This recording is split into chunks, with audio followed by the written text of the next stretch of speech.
Imagine standing at the top of Mount Everest, the highest point on Earth. The air is thin, temperatures are far below freezing, and every step demands absolute precision. Now pause for a moment and remove something most climbers depend on more than strength or experience.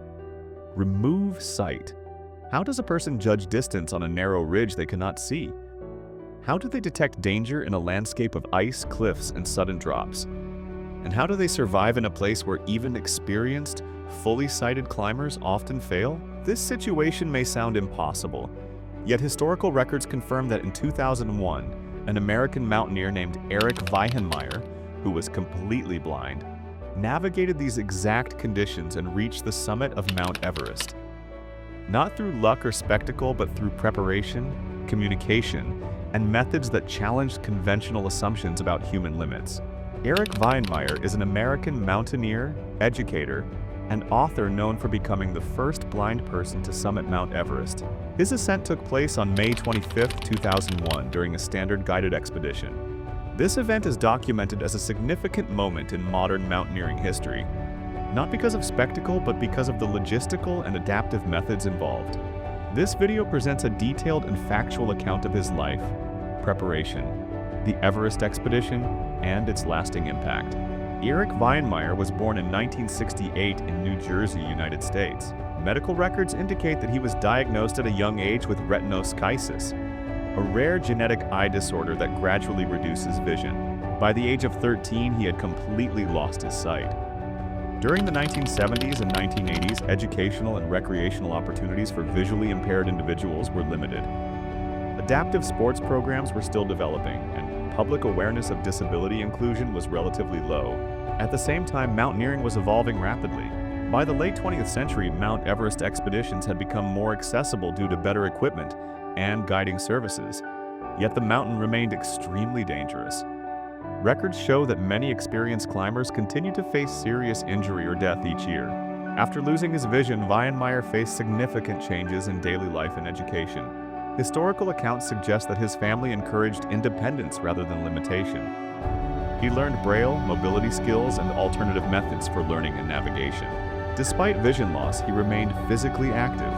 Researchers believe that maintaining physical movement played an important role in his later interest in outdoor activities.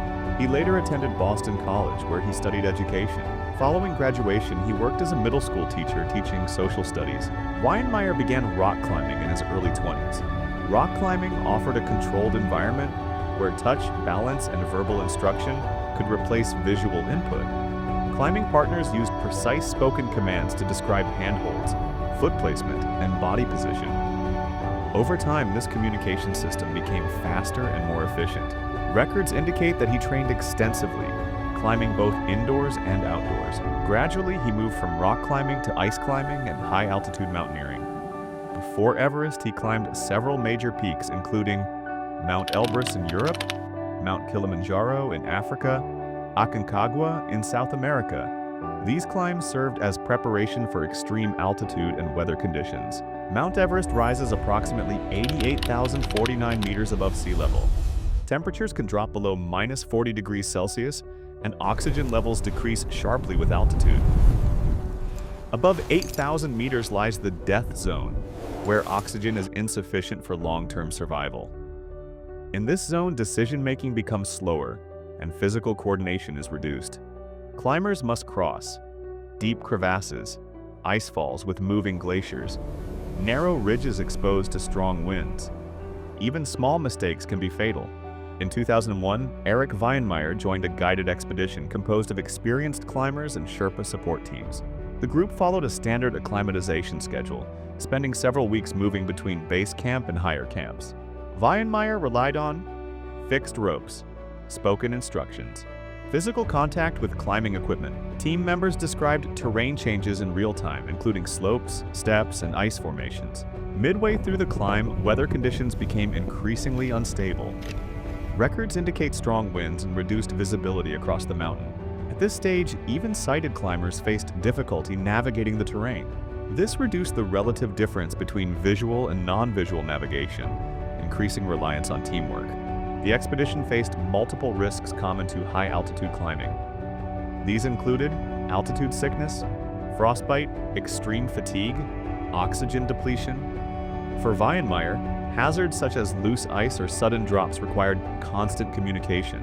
Climbing speed was often adjusted to maintain safety. Researchers note that such adjustments are standard practice in high-risk expeditions. Despite careful planning, the margin for error remained small. After the Mount Everest expedition, Erik Weihenmayer continued participating in high-risk outdoor activities. Records indicate that he completed the 7 Summits Challenge, which involves climbing the highest peak on each continent. These expeditions included Mount Denali in North America, Mount Vinson in Antarctica, and Mount Kosciuszko in Australia. In addition to mountaineering, he became involved in long-distance kayaking. He successfully kayaked the Colorado River through the Grand Canyon, a route that requires precise navigation and teamwork. Researchers note that these activities relied on adaptive communication methods, similar to those used in high-altitude climbing. Over time, his work expanded into organized adventure programs designed to improve outdoor access for individuals with disabilities. Erik Weihenmayer has contributed to published literature related to exploration and adaptation. He is the author of the book Touch the Top of the World, which documents his experiences with blindness and mountaineering. The book provides a factual account of his early life, training, and the Everest expedition. He later co-authored No Barriers, a work that examines structured approaches to problem-solving and resilience. These publications are frequently referenced in discussions about adaptive sports and leadership development. Records indicate that his books have been used in educational and motivational contexts. Erik Weihenmayer's expeditions have been documented across multiple media platforms. His Everest climb was featured in documentaries and televised programs focused on mountaineering and exploration. These productions emphasized logistical planning, team coordination, and environmental challenges. He has also appeared in interviews and educational programs discussing adaptive techniques and outdoor accessibility. On May 25, 2001, Erik Weihenmayer reached the summit of Mount Everest. This ascent was documented through photographs, recordings, and expedition reports. Following Everest, he continued mountaineering and later completed the 7 Summits Challenge. He also participated in kayaking expeditions and long-distance treks. In later years, he focused on advocacy and education.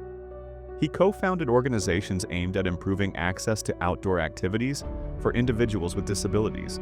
Researchers believe his work contributed to broader acceptance of adaptive techniques in adventure sports.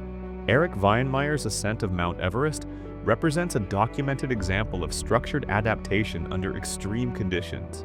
Historical records indicate that his success was not the result of chance, but of long-term preparation, teamwork, and environmental understanding. His expedition remains part of modern mountaineering history and continues to be referenced in discussions about exploration, accessibility, and human endurance.